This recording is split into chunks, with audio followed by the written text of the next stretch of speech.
شام کا بندہ آ گیا حضرت عمر کو ملنے، اس نے آتے ہی پوچھا تمہارے بادشاہ کا محل کہاں؟ انہوں نے کہا جی ہمارے بادشاہ کا محل نہیں ہوتا، ہمارے ہاں لوگوں نے سمجھ لیا نا کہ روب شاید کپڑوں کا ہوتا ہے، روب شاید گاڑیوں کا ہوتا ہے، بنگلوں کا ہوتا ہے، بہت بڑی کوٹھی کا روب ہوتا ہے۔ اور نہیں بھائی، روب تو بندے کے کردار کا ہوتا ہے،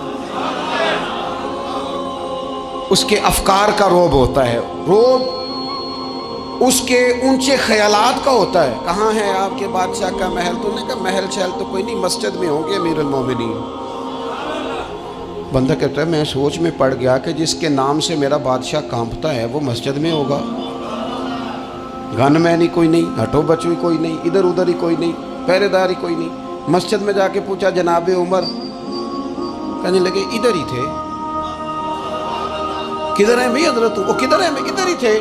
کہنے لگا میں حیران ہو گیا، یہ بادشاہ کی بات ہو رہی ہے۔ ایک صاحب کہنے لگے وہ کھجوروں کے باغ کی طرف جا رہے تھے، کہتے میں کھجوروں کے باغ میں گیا تو ایک بندے سے پوچھا امیر المومنین، کہنے لگا وہ سامنے کی طرف جا رہے تھے، ادھر گیا۔ ایک بندے سے پوچھا کہاں ہے وہ شخص جس کی 24 لاکھ مربع میل پہ حکومت ہے؟ کہاں ہے وہ شخص جو مدینے میں بیٹھ کے نعرہ لگاتا ہے تو کیسر و کسریٰ کانپ جاتے ہیں؟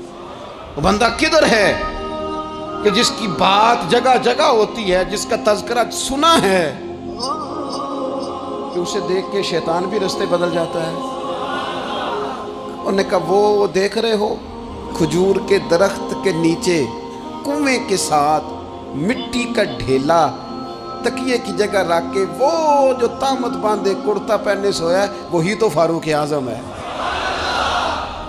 وہ شخص کہتے ہیں عمر سوئے تھے۔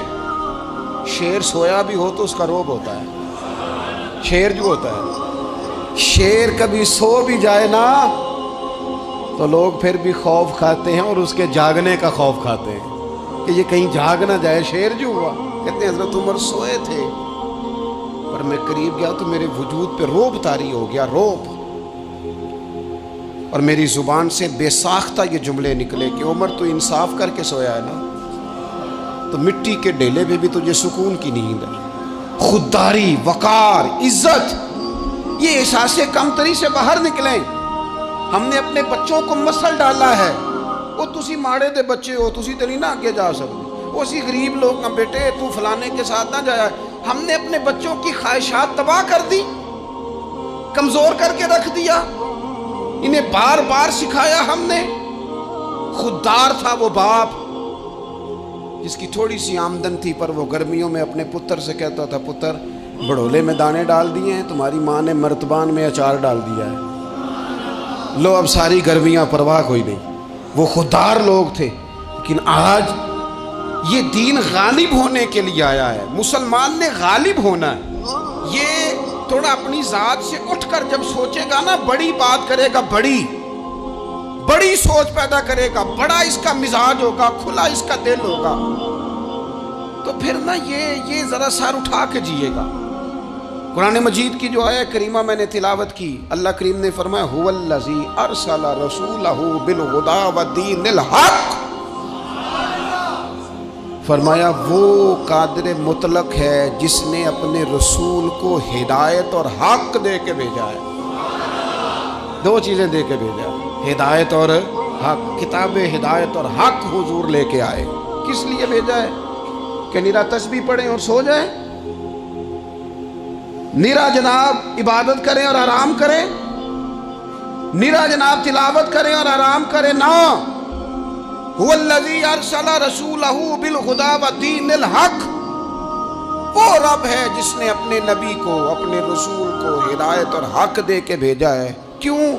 کہ لیظہرہ علی الدین کلہ، تاکہ اس دین کو تمام دینوں پر غالب کر دے، اس کو غالب کرے، ہر دین پر یہ دین چھا جائے۔ وَلَوْ کَرِہَ الْمُشْرِكُونَ، اگرچہ مشرکوں کو یہ بات بری ہی لگے، نا پسند آئے، کسی کو نہیں آتی، لیظہرہ علی الدین کلہ، یہ دین غالب ہونے کے لیے آیا۔ غالب، تو نماز بھی پڑھ، عبادت بھی کر، لیکن یہ بھی خیال رکھ کہ دنیا میں نماز والے نبی کا نظام بھی قائم کرنا ہے۔ تیرے پاس میری مسجد نہیں ہونی چاہیے، حکومت بھی ہونی چاہیے۔ مسلمان کے ہاتھ میں نری تسبیح نہیں ہوگی، یہ انان حکومت بھی چلائے گا، اس کے اندر خودداری ہوگی۔ حضرت عمر تہجد بھی پڑھتے تھے اور سویرے حکومت بھی کرتے تھے۔ حضرت صدیق اکبر ساری رات مدینے والے کی یاد میں رویا بھی کرتے تھے، اور صبح اٹھ کر تلوار لے کر نبی پاک علیہ السلام کی ختم نبوت کے منکروں کے خلاف جہاد بھی کیا کرتے تھے۔ جب تک اپنے مزاج میں وہ شوق نہیں پیدا ہوتا کہ دین کو غالب کرنا ہے، جد و جہد کرنی ہے، کوشش کرنی ہے، بڑا سوکھا ہے ہمارے لیے بھی، آرام سے نماز پڑھیں، نفل پڑھیں، عبادت کریں، اور ویسے بھی اسے لوگ زیادہ بڑا پیر سمجھتے ہیں جس کی تسبیح زیادہ لمبی ہو، وہ زیادہ بڑا پیر ہوتا ہے جس کی پگڑی ذرا زیادہ بڑی ہو، جبہ تگڑا پہنے، اجرے کے اندر رہے، باہر نہ نکلے، اور اندر جائیں 2 منٹ کے لیے حضرت کی زیارت کریں، باہر آ جائیں، بات چھوٹی، وہ زیادہ پیری مریدی ہو جاتی ہے۔ پیر تو بولتا ہی نہیں۔ وہی ہے تیرے زمانے کا امام برحق، اقبال کہنے لگے وہی ہے تیرے زمانے کا امام برحق، جو تجھے حاضر و موجود سے بیزار کرے اور موت کی شکل میں دکھلا کے تجھے جلوہ یار زندگی تیرے لیے اور بھی دشوار کرے، تو جو تیرا جینا مشکل کر دے نا، وہ تیرے زمانے کا امام برحق ہے، تیرے لیے زندگی دشوار کر۔